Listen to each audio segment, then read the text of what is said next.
Those of you who've been around long enough to remember the Rocky and Bullwinkle show perhaps remember a segment in which Bullwinkle played a character called Mr. Know-It-All. Now, I have to confess that occasionally I would say about a particular individual that crossed my path that he was a Mr. Know-It-All, and I tried to make it not as bad because I would say it in the Bullwinkle voice.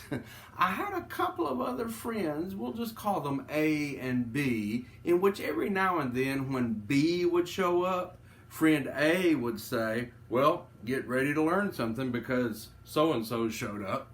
And we all understand that there are people like that in our world, and unfortunately sometimes I'm the person that's like that. In John chapter 11, it tells us about Caiaphas, the high priest at the time of Jesus' arrest and betrayal and crucifixion.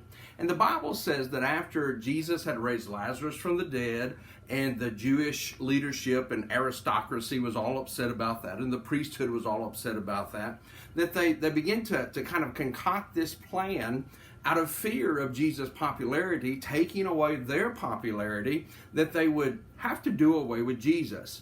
And when they begin to talk about this, Caiaphas, the high priest, he says to them in John 11, verse 49, to all his peers, you know nothing at all.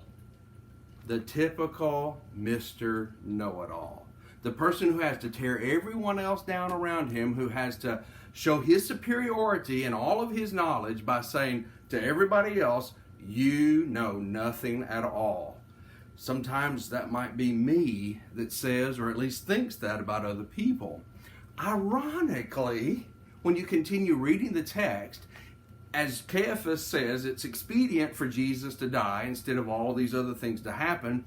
The Bible tells us that Caiaphas was unknowingly actually prophesying about the death of Jesus.